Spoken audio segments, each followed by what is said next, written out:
Thanks very much for staying with us. Time now for Eye on Africa with me, Georgia Calvin-Smith. Tonight, Egyptians hit the polling booths for the final day of a vote on a referendum that could extend President Abdel Fattah al Sisi's current term and give him a shot at another mandate. Opponents say that the No campaign has been muzzled. Also, Sudan's Transitional Military Council demands that protesters take down barriers blocking roads around a sit-in in Khartoum, but crowds remain defiant. We hear from Alaa Salah, the woman in white who's come to represent the powerful participation of female voices in recent protests. And a small South African farming town where, in 2017, two men killed a 16-year-old boy they're accused of stealing sunflowers, struggles to move past the racial and social tensions the incident stirred up. But first, Monday marked the third and final day of voting in a high-stakes referendum that could see Egypt's President Abdel Fattah al Sisi stay on in power until 2030. Opponents to the constitutional amendments that were overwhelmingly approved by Parliament last week warn that it will make it harder for dissenting political voices to be heard. Take a look. Monday marked the final day for Egyptians to have a say over sweeping constitutional reforms, ones that, if passed, could see President Abdel Fattah al Sisi in power until 2030. We all have the right to vote as Egyptians, whether we accept or refuse the amendments. It is our right. Every citizen has the right to say yes or no. A major thrust of the three-day referendum is in extending the presidential mandate from 4 to 6 years and allowing Sisi to run for a third time. The changes would also give the head of state more power over the courts, extend the military's influence over politics, and introduce a 25% quota of parliamentary seats for women. Pro-government media urged the public to vote yes to the amendments, and businesses handed out incentives to voters like food and free transport to polling stations. However, it's less a referendum on the reforms themselves than it is a benchmark of support for Sisi and the effectiveness of government propaganda. How we are going to look at this, voting is the percentage of people who are going to participate in it. President Sisi won the last time by 91%, but the percentage of people who voted was 47%. So it's going to be very significant now to see whether or not people are boycotting or whether they are participating. With the No campaign effectively muzzled, opponents fear the reforms will only serve to concentrate power into the hands of an authoritarian leader. It's widely expected that the reforms will pass. The government's to announce the results at the end of the week. Well, the Egyptian president is due to lead emergency summits on the crises in Sudan and Libya on Tuesday. Abdel Fattah al Sisi is currently the chair of the African Union, and Tuesday's meetings will focus on the deadly offensive by Commander Khalifa Haftar in Libya and ongoing protests in Sudan in the wake of the military's toppling of President Omar al-Bashir earlier this month.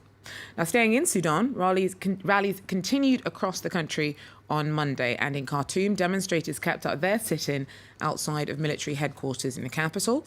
They're demanding that the political transition be led by a civilian administration.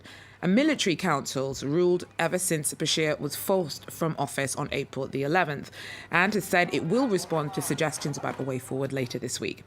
Bashir's exit came after 4 months of protests against the political establishment. The iconic image of Alaa Salah, or the woman in white, has represented the fierceness of women's calls for change. Our correspondent asked her about the cost of being thrust into the limelight as the face of a movement. My main issue is Twitter, fake accounts. Unknown people write as if they were me, like I'm the one who led this revolution, and some silly words. The account under my name, Alaa Salah, it's not my real one. The real one is under Alaa Salah. That's my main problem. I had to clarify this for people. I said, that's not my real account, it's a fake.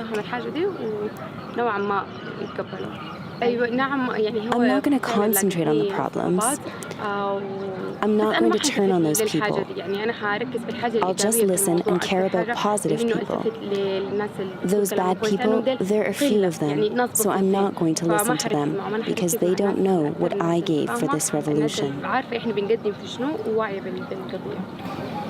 There's still a military council in charge of the country now that Omar al-Bashir fell. What are you asking now as a demonstrator? When the revolution started in December, we were cheering. Our motto was freedom, peace, and equality. We wanted freedom, peace, and justice to be implemented in Sudan. We were also requesting the dismantling of Omar al-Bashir's regime. We wanted to uproot this rotten regime, which was corrupted for the past 30 years. We want to change the system and have a new Sudan. Now that Bashir has fallen, our goal is to punish these people, Omar al-Bashir and his people. We want them to be punished because they killed innocent people. They're the ones who caused this bloodshed. We're dreaming of a state where the law is applied without nepotism. They must be judged. Are you and the other demonstrators ready to stay in the streets for months if needed? I'm ready, and Sudanese people are ready to stay at the sit-in area until our demands are met. We'll stay even for a month or two until we get what we want. We want a reaction from the military council. The previous government, which lasted for 30 years, always said, we'll do something. Now what we want is implementation of policies, not words. We won't go until we see proof that our demands are met. Bastien Renouy there speaking to Alaa Salah. Now, Ugandan MP Bobby Wine's been detained again. The pop star turned politician says police broke his hand, pulling him out of his car as he headed to a concert venue in Kampala. He was later released on Monday. Wine, whose real name is Robert Kyagulanyi, has become a leading critic of President Yoweri Museveni. Authorities have repeatedly blocked his public performances. And last year, he accused security forces of torturing him after he was arrested and charged with treason. Wine's supporters say that he's become a police target. They tried to pull the vehicle, but when that failed, they came with the batons, started hitting, and they had pepper spray on them. They sprayed the pepper spray in and were able to unlock the car and get Bobby Wine out of it. In South Africa last month, 2 white farmers who killed a 16-year-old black boy after accusing him of stealing sunflowers were sentenced to 18 and 23 years in prison. The small town where it happened has struggled to move beyond the racial inequality and tensions that was the backdrop to the violence. But some in the community are confronting the challenge in the hope of getting residents to overcome those divisions. Protests rocked this small South African farming town in 2017 after 2 white men were accused of murdering a black teenager. The court heard how 16-year-old Matlamola Maswao was pushed off a moving vehicle after farm workers caught him stealing sunflower seeds. Since then, a reconciliation process led by various local churches has been hard at work to cross the racial divide and unite the community. Communities will have to decide. We make this broken world a better place for ourselves. And if we don't do it, no one else will do it for us.